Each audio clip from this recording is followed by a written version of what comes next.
Cultura e arte con il professore Andrea Rognoni. Buongiorno Andrea, a te la linea. Grazie Natalia. Oggi i protagonisti sono due uomini illustri che hanno caratterizzato la vita della prima parte del secolo XX, due italiani quindi italofoni che sono originari di una regione del centro e l'altro del sud. Altre volte abbiamo parlato di personaggi illustri di terre del nord, ma sempre ricordare la pena di veri e propri monumenti della storia letteraria, culturale, artistica, filosofica, scientifica italiana che hanno, caratterizzato l'espressione del pensiero in Piemonte, Lombardia e in Veneto. Stavolta però abbiamo Benedetto Croce, abruzzese, e Luigi Pirandello, siciliano. Perché ritirarli fuori dal mazzo? Perché ripescarli oggi nel 2026? Ci sono due ricorrenze. Benedetto Croce 100 anni fa scrisse il manifesto degli intellettuali antifascisti, mentre Luigi Pirandello nel 1901 iniziò la stesura, non la produzione completa e l'edizione che avvenne qualche anno dopo, ma l'inizio assoluto della stesura di un romanzo che probabilmente rimane il suo maggiore romanzo, tradotto in tutto il mondo e anche prodromo e prototipo, cioè modello del teatro e di altre composizioni che egli fece nel corso della vita, il fu Mattia Pascal. Ritengo queste due opere molto, molto diverse l'una dall'altra, perché il manifesto di Croce è una scrittura di impegno politico non in senso stretto, ma di riflessione culturale, metapolitica su quella che allora era l'attualità, perché nel 1926 il fascismo era già arrivato al potere e tra l'altro era stato esteso un manifesto altrettanto famoso, il manifesto degli intellettuali fascisti, a firma di Gentile, che in realtà è il concorrente principale dal punto di vista dell'intelligenza di allora dello stesso Croce.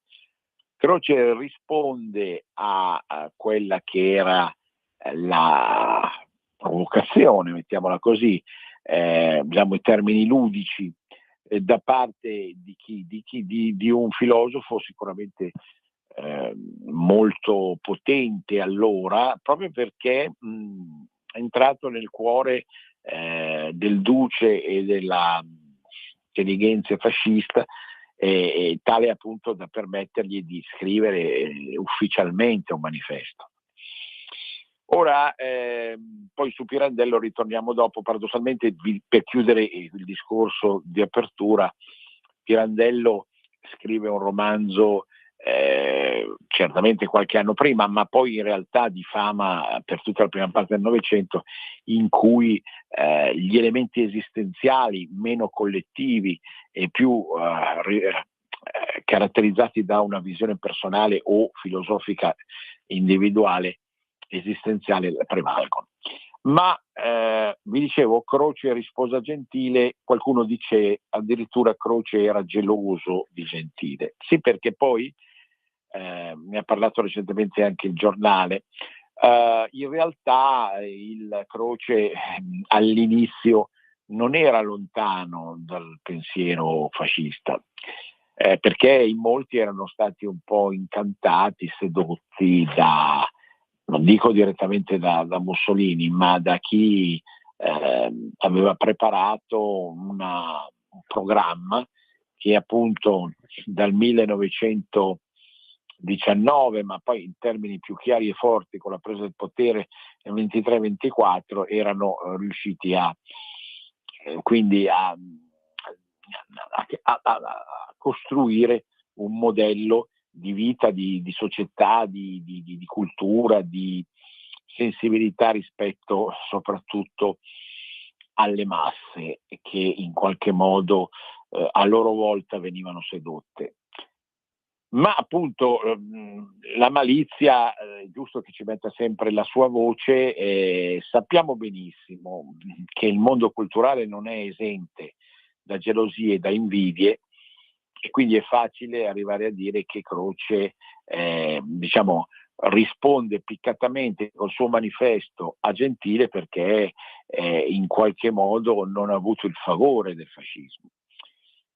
Può darsi, tutto può darsi a questo mondo, però noi abbiamo in realtà con lo scritto firmato da Croce, manifesto degli intellettuali antifascisti, un'ottima presentazione di una visione che si oppone sì alla struttura, alla mentalità, alla visione del mondo tipica del fascismo di allora, intendiamoci. Ammesso che si possa parlare di un fascismo che è resistito dopo quello che è stata l'epopea italiana del fascismo. Ma in ogni caso quel manifesto è anche l'espressione di una visione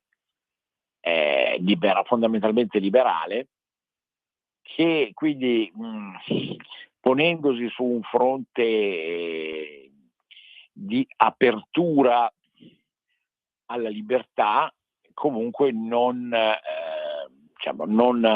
proponeva alcun elemento marxista, socialista o democratico in senso proprio, sempre fra virgolette.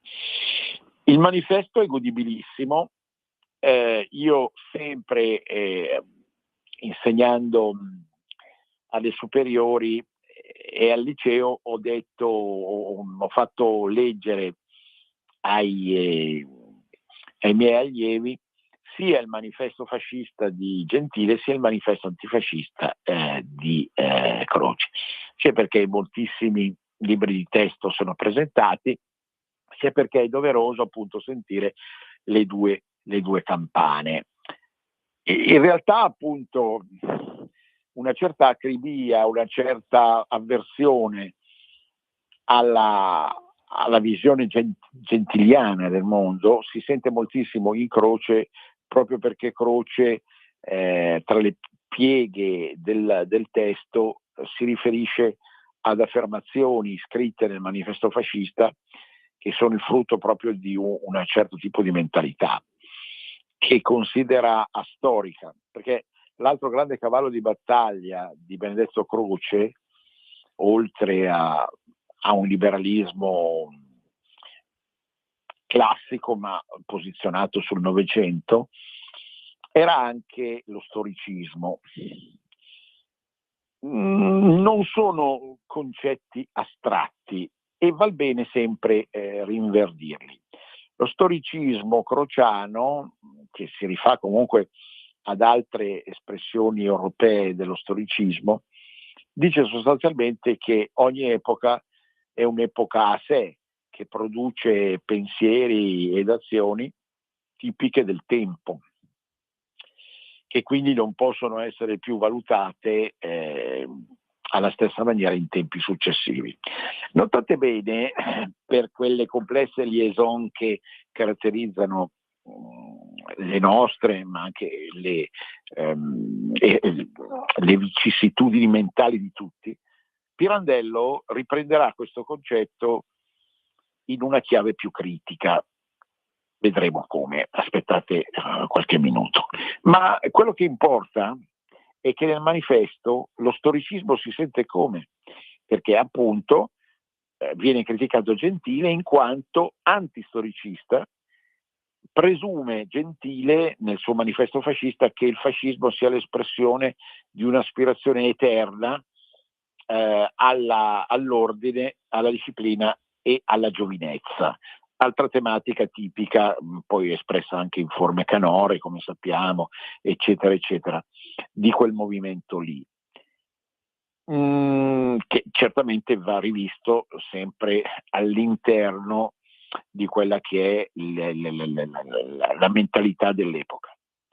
Ma quello che più importa nel manifesto crociano, ripeto, sono passati esattamente 100 anni, nel manifesto crociano importa molto capire quanto Croce intenda assurda l'idea che possa esistere una idealità di questo genere ispirata in senso assoluto all'ordine, alla disciplina e alla gerarchia, che possa avere un valore eterno, come invece postulava lo stesso Gentile.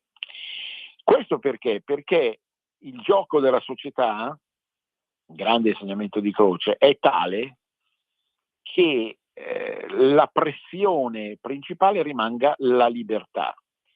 La libertà può produrre, quando vuole, se lo vuole, nelle epoche che preferisce, produrre anche ordine e disciplina, ma per difendere la libertà stessa, non per un fine a se stesso, per un culto idolatrico dell'ordine e della disciplina. È un passaggio veramente molto importante questo, che è la chiave del pensiero liberale. È la chiave di un pensiero di destra, ma un pensiero che si appoggia sull'idea che l'emancipazione della società nello scorrere dei tempi e nell'evoluzione inevitabile della mentalità, dei gusti e degli orientamenti, ecco, questa tensione si produca attraverso il gioco della libertà, che non è un gioco superficiale, ma è l'intendimento profondo dell'aspirazione umana. Certo, non va preso alla lettera il discorso, ma Croce nelle sue tantissime produzioni, penso all'estetica, penso all'etica crociana, penso a tutta l'ultima parte della produzione filosofica del filosofo abruzzese, in tutta la sua produzione fa intendere appunto che le manifestazioni della libertà possono essere tante e diverse, e quindi fa intendere che ogni riferimento all'attualità del 2026 è puramente casuale. Se qualche forza si oppone in maniera determinata e pedissequa alla libertà, la libertà come propulsione propria dell'essere umano ha il diritto di difendersi e quindi di mettere in atto un progetto che appare illiberale, ma in realtà è profondamente liberale.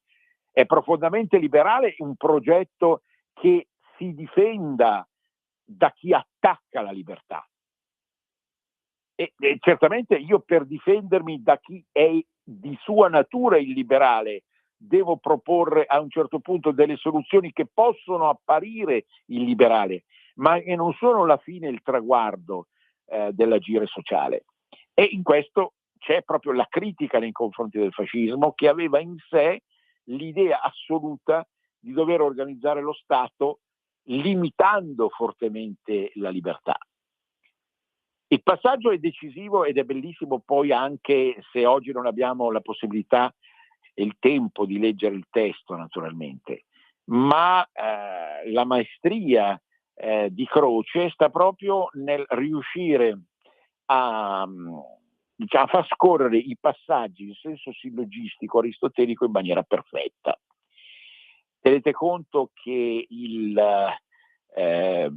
professor Croce aveva non solo un'esperienza di insegnamento molto vasta, ma anche un legame profondo con tutta una tradizione che era una tradizione sicuramente hegeliana, cioè quindi dell'hegelismo classico ottocentesco e tardo ottocentesco, in una direzione di impegno e di approfondimento filosofico che non poteva escludere anche la dimensione politica sociale, perché pur facendoci intendere che l'elemento politico non deve imporsi in maniera preventiva e discriminatoria rispetto all'elemento strettamente morale o in qualche modo metafisico, ma pur facendo intendere questo è evidente che l'elemento di progettualità politica diventa un tassello decisivo nella costruzione di una società che,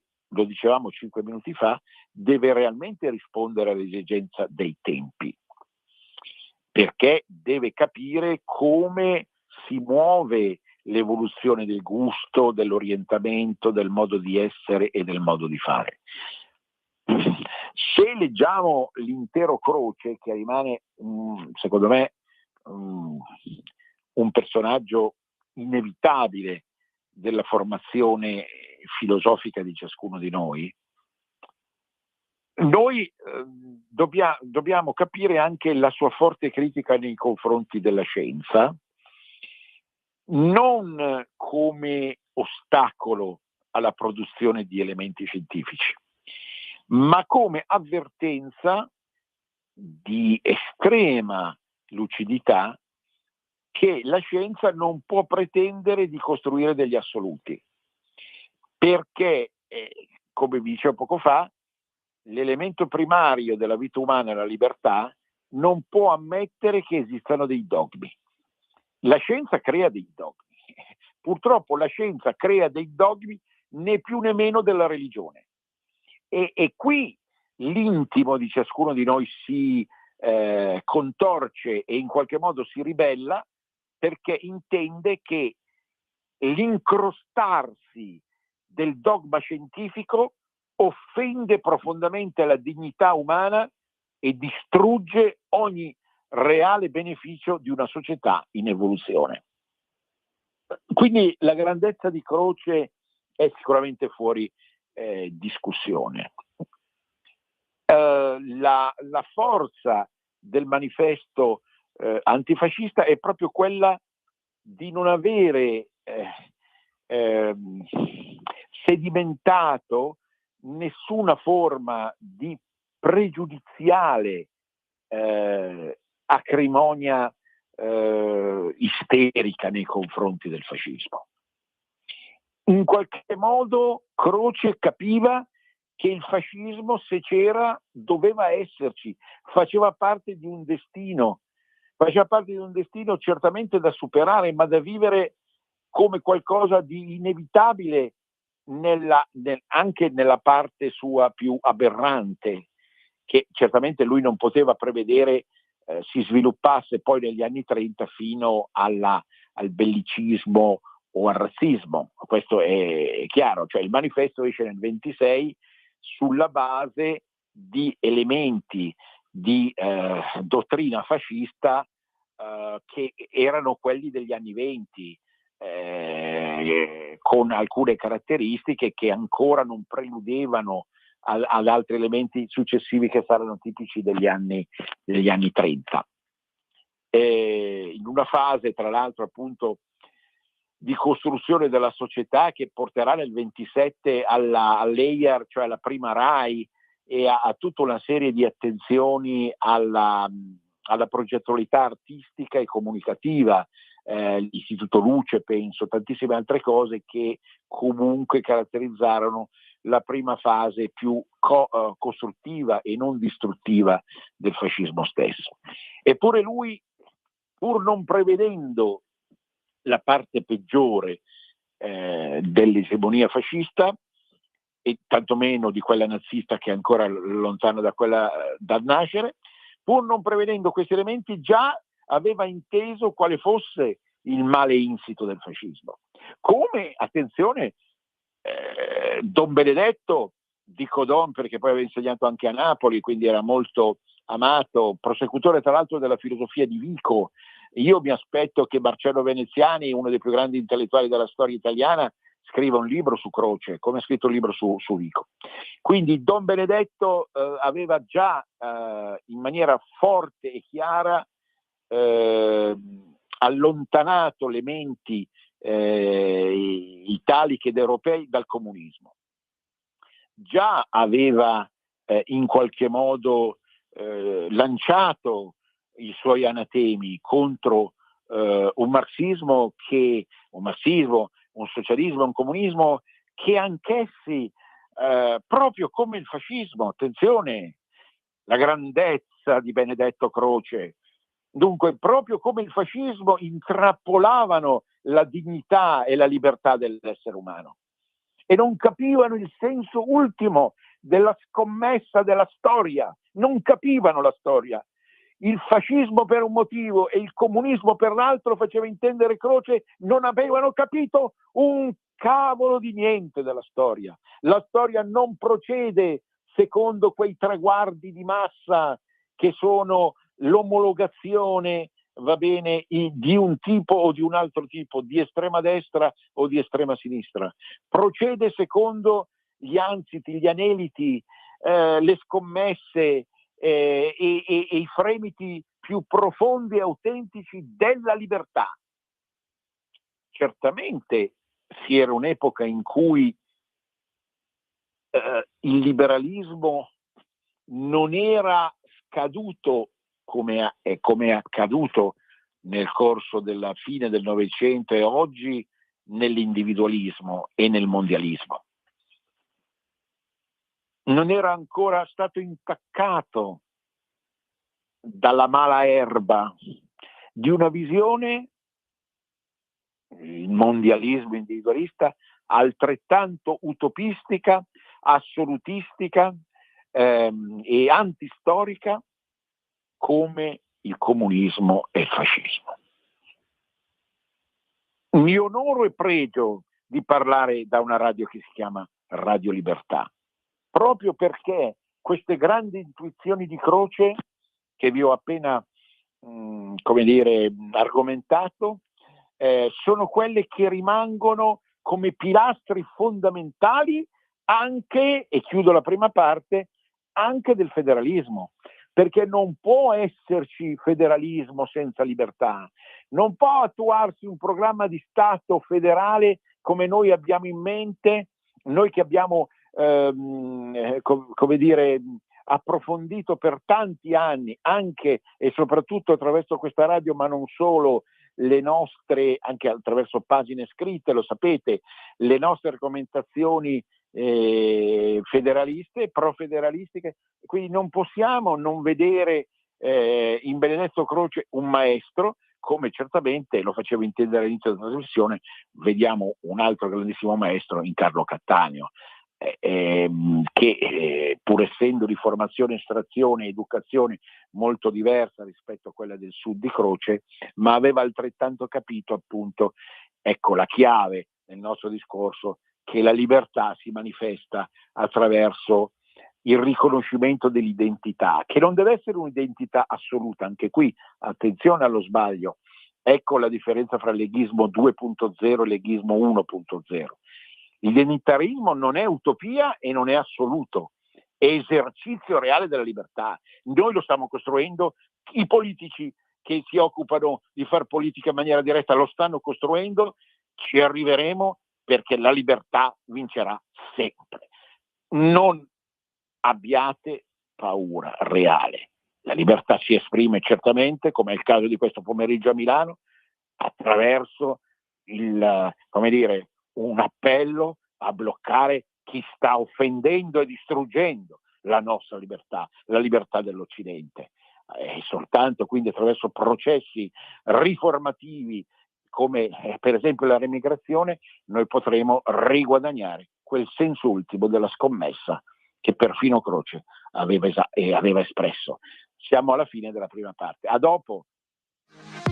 Per la tua pubblicità visita il sito radiolibertà.net.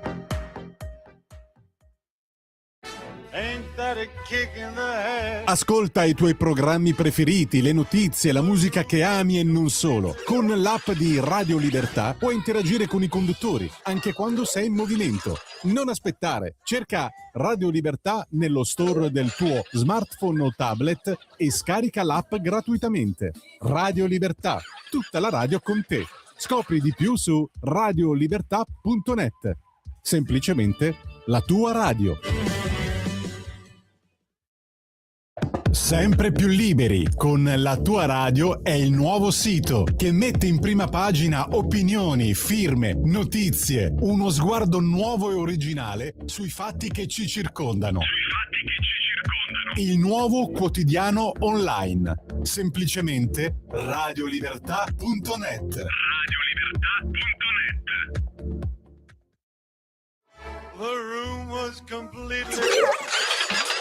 Stanco di perderti i tuoi programmi radiofonici preferiti? Vorresti la tua musica, le tue voci amate sempre con te, ovunque tu vada? Radio Libertà, l'applicazione che trasforma il tuo smartphone e tablet nella tua radio personale. Scaricala ora, è gratis per i dispositivi Android e iOS. Avrai tutta la programmazione quotidiana di Radio Libertà a portata di mano. Scopri di più su radiolibertà.net. Semplicemente la tua radio. Stai ascoltando Radio Libertà. la tua voce libera, senza filtri né censura. La tua radio. Di nuovo a te la linea, Andrea. Grazie Natalia. Luigi Pirandello. Luigi Pirandello era nato nel 1867 ad Agrigento, Girgenti, un'antica colonia greca, tuttora ancora molto nota per la Valle dei Templi, che consiglio a tutti di andare a visitare, ma era poi in fase di trasferimento anche verso Roma proprio per guadagnare quella visibilità che non poteva ottenere in Sicilia. E arrivato sui 35 anni circa, ecco, scatta un meccanismo di scrittura che non l'aveva ancora portato verso il teatro, che sarà la sua chiave di successo, ma solo attraverso la narrativa. In realtà il primo romanzo che scrisse rimane forse il migliore di tutti, Il fu Mattia Pascal. Io qui non voglio tediarvi con la trama esatta del fu Mattia Pascal, ma sappiate che la storia di questo personaggio che vuole cambiare l'identità e attraverso una vincita al Casinò di Monte Carlo può effettivamente fare questa scelta e diventare il fu Mattia Pascal, cioè un essere, un signore, una persona completamente diversa da quella di prima. Ma perché questa esigenza? La grande intuizione di Luigi Pirandello, siamo ovviamente su sensibilità molto diverse da quelle di Croce, per che l'elemento più strettamente sociopolitico non era al centro dell'attenzione pirandelliana, anche se poi, come vedremo, ci sono delle ricadute anche in quel settore. Ma al centro dell'interesse c'è una interpretazione della vita che si rifà a grandi correnti europee, in particolare Henri Bergson, filosofo francese che aveva già capito quello che adesso vi vado a illustrare. All'interno della vita umana esiste una tensione costante fra quello che vogliamo essere e quello che poi il destino ci propone come risposta alla nostra volontà. È il contrasto presente anche nella filosofia bergsoniana, ma poi realizzatasi in maniera compiuta nell'arte pirandelliana, è il contrasto fra vita e forma. Noi siamo continuamente nella nostra esistenza pressati da una forma di volontà che è vita nella sua liquidità, nella sua voglia di affermare la propria personalità. La propria personalità è attraverso un lavoro, per esempio, che è un po' la realizzazione della nostra personalità, qualsiasi lavoro sia, naturalmente, di ogni genere. La vita spinge a fare delle scelte nella convinzione di realizzare meglio se stessa. Ma ecco, fa intendere Pirandello, che la vita diventa una forma, e così anche per Mattia Pascal il problema qual è? Quello di sentirsi prigioniero di una forma, cioè della forma che ha assunto la sua vita.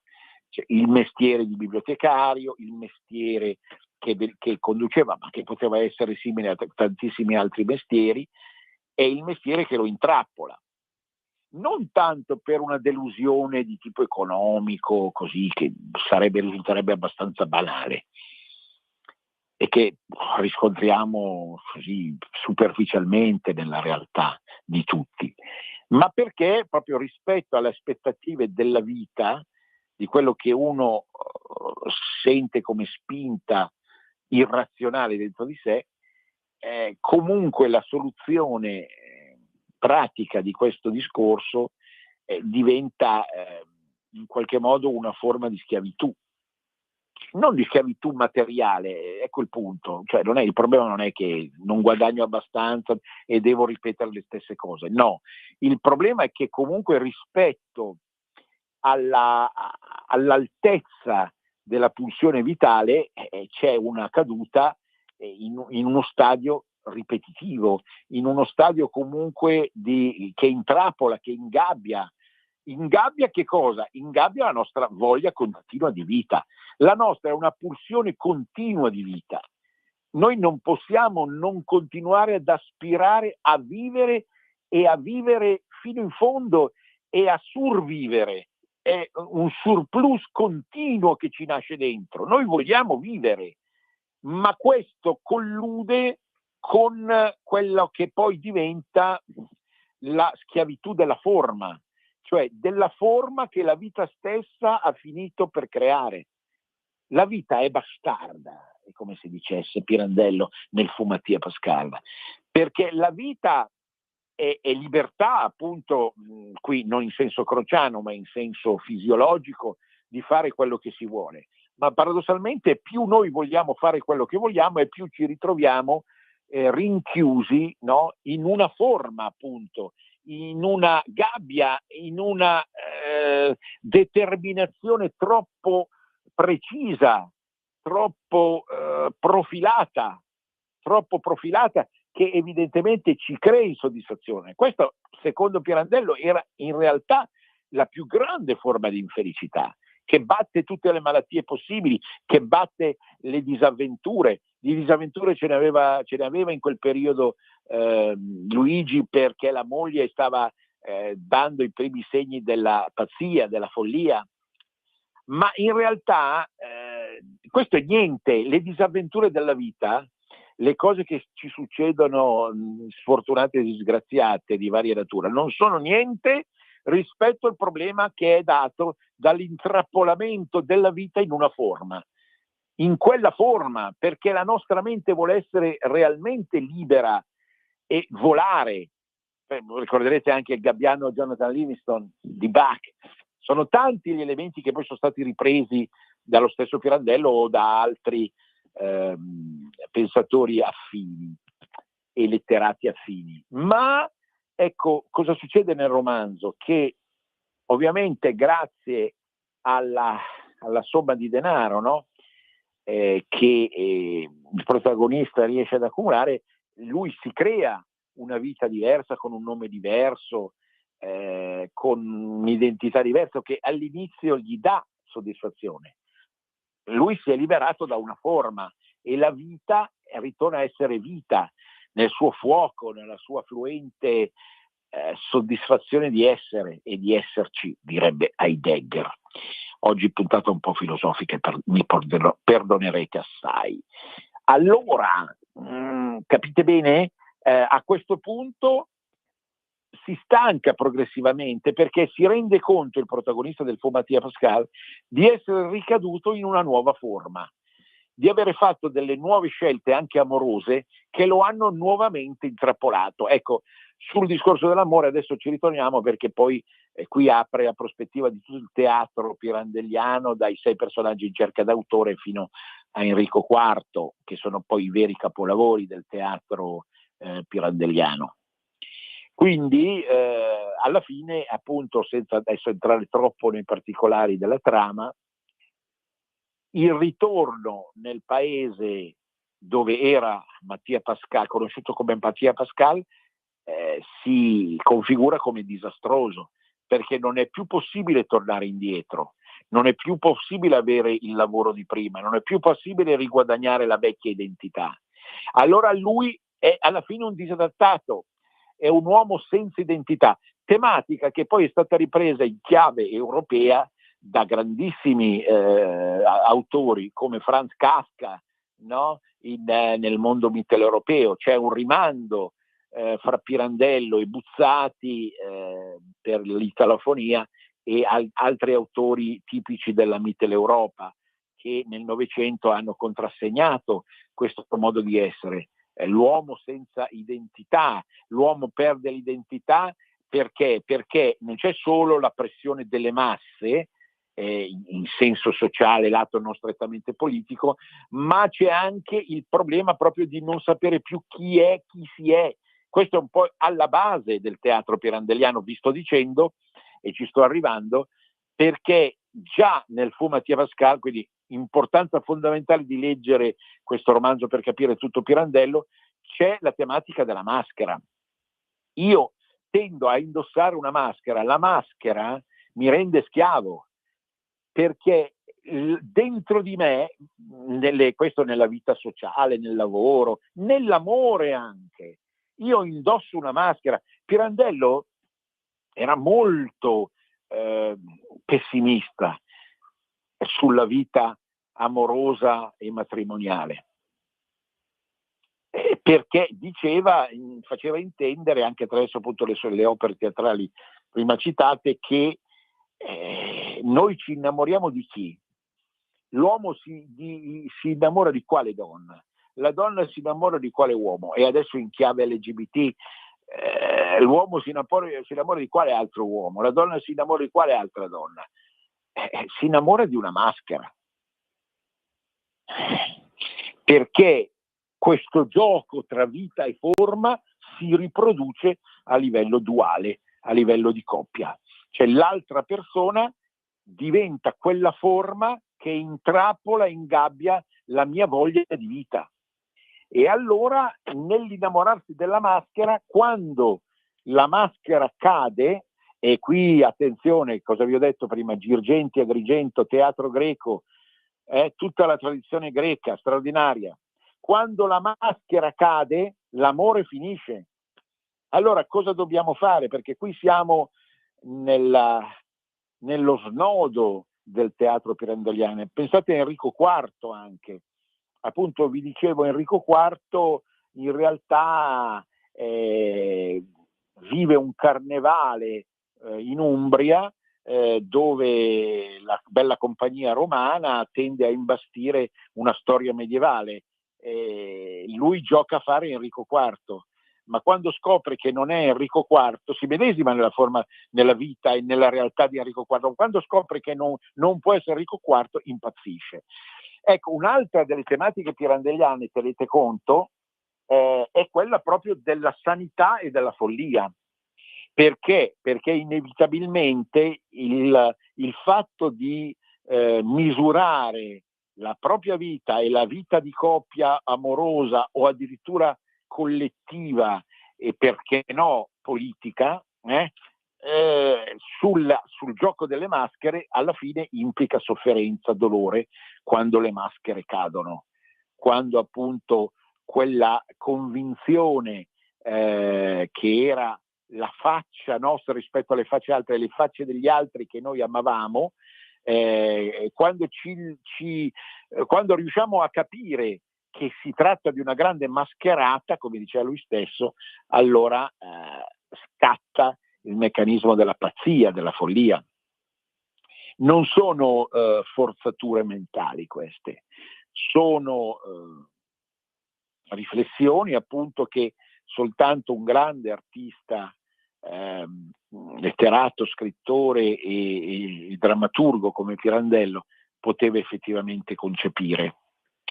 Ma io vi dicevo che c'è qualcosa forse di più che ci ricollega anche effettivamente a Croce, nel senso che la libertà o la vita, chiamiamola come volete, ci richiama sempre alla distruzione di un certo ordine e di una certa gerarchia, e questo è inevitabile naturalmente.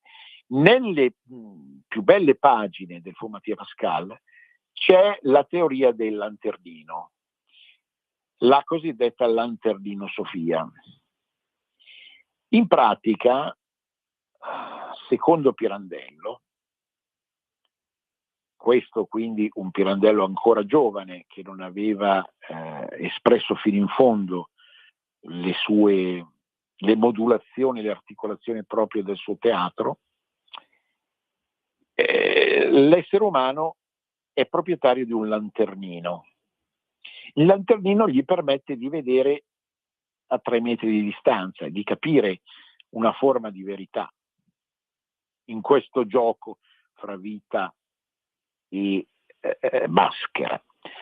Ma questa forma di verità non può essere ampliata se non ecco, la pagina fondamentale che io ho sempre fatto leggere a scuola e che ha tendenzialmente entusiasmato i ragazzi, in altri casi no, ovviamente, perché ogni autore poi deve essere modulato secondo quelle che sono anche le reali come dire, offerte formative, si direbbe in termini assolutamente scolastici. Però quando si parla di lanternone, ecco Pirandello che ha in mente che cosa? La filosofia, la religione e la politica. Ogni epoca, Croce, ogni epoca ha i suoi lanternoni. I lanternoni sono tipici di una certa epoca e dell'epoca successiva altri lanternoni sostituiscono quelli precedenti. Il lanternone è l'ideologia, il modo di essere, il modo di pensare, il modo di fare. E quindi il lanternone ci abbaglia, perché noi, ciascuno di noi, col lanternino in mano, non riesce a vedere oltre una certa distanza. Ecco che ci fidiamo ciecamente del lanternone, dell'ideologia, appunto, sia in chiave strettamente filosofica, pur tradotta per le masse, sia in chiave religiosa, attraverso varie forme di fanatismi, e sia in chiave politica, chiaramente, no? Perché ogni epoca appunto è caratterizzata da un grande trasporto che è collettivo, che rimane collettivo, perché molta gente viene abbagliata dal lanternone, ma nel momento stesso in cui il lanternone si spegne, quindi finisce un'epoca, o ci si accorge appunto dell'elemento fittizio che domina nel lanternone, noi rimaniamo, direbbe qualcuno, col moccolo in mano, altra tematica tipica del teatro novecentesco. Cioè rimaniamo col nostro lanternino e non ci permette di vedere oltre un certo limite. Certo, questo è il dramma comunque della vita, è il dramma dello stesso Mattia Pascal, è il dramma di tutti quelli che vogliono capire, vogliono vedere e non riescono, non ce la fanno a vedere oltre quei 3 metri col lanternino. E d'altra parte qual è la soluzione? Se comunque il lanternone ci impone di indossare delle maschere. È lì la sottile ironia di Pirandello, il quale si tesserò fascista per ottenere dei benefit, cioè, insomma dei vantaggi, e li ottenne, perché nasconderlo? Come ci sono stati tantissimi intellettuali che si sono colorati di rosso, lo fanno ancora oggi, specie in Italia, per riuscire a ottenere, oltre che dei soldi, una credibilità assoluta. Non è il caso dei poveri conduttori di Radio Libertà. Ma certamente tutti indossano una maschera e tutti in qualche modo cedono alla tentazione del lanternone. La sottile ironia, vi dicevo, sta nel capire che oltre un certo limite non possiamo andare. E se superiamo questo limite rischiamo la pazzia, perché Enrico IV era sì rinsavito, ma veniva creduto ancora pazzo, perché tutti pensavano che recitasse ancora quella grande mascherata del Carnevale. Io ricollego Croce a Pirandello, pur così diversi fra di loro, perché in qualche modo la grande lezione abbinata, incrociata, di questi destini incrociati, di questi 2 uomini del centro-sud, è la seguente: oltre un certo limite non possiamo andare, quindi dobbiamo riconoscere appunto quelle che sono come dire, le parodie di ogni forma di espressione, anche politica.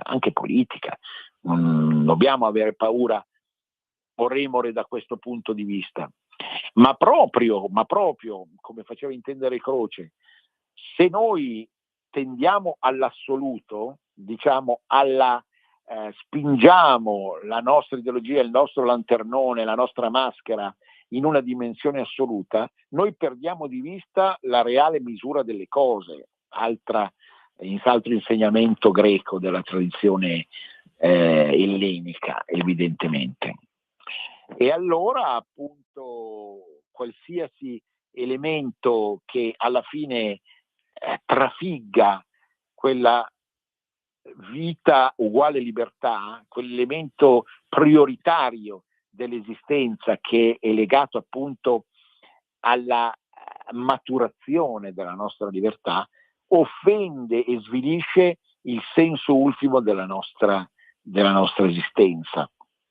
E sono intuizioni che originariamente aveva già avuto Foscolo molti anni prima di Pirandello, ma che maturate in una dimensione novecentesca, che è stata quella delle grandi dittature di estrema destra e di estrema sinistra, delle grandi guerre mondiali, assume evidentemente un ruolo e un senso più ridefinito, che magari i nostri giovani farebbero bene a ripensare fino in fondo. L'ultimo argomento è quello proprio del leggere, della lettura, perché per ripensare fino in fondo bisogna leggere. Abbiamo visto negli ultimi giorni su molti quotidiani divampa la polemica sul fatto appunto, ma vale davvero per leggere, continuare a leggere, è bene leggere senza discriminare o no? No, perché c'è tanta fuffa, perché la lettura è qualcosa che implica un'attenzione verso un messaggio che spesso e volentieri è banale, falso, fino all'estremo, è estremamente dannoso per il nutrimento reale della nostra mente. Quindi, come suggeriva appunto l'altro ieri lo stesso giornale, ebbene non si può non selezionare, cioè bisogna capire qual è la lettura giusta e qual è la lettura non giusta. Secondo me Croce e Pirandello, un manifesto di Croce perlomeno, ma io consiglio ancora tantissimo anche l'estetica. Pirandello, le opere ve le ho dette, sono autori che comunque nutrono la nostra sensibilità, ci fanno capire e intendere il senso ultimo delle cose.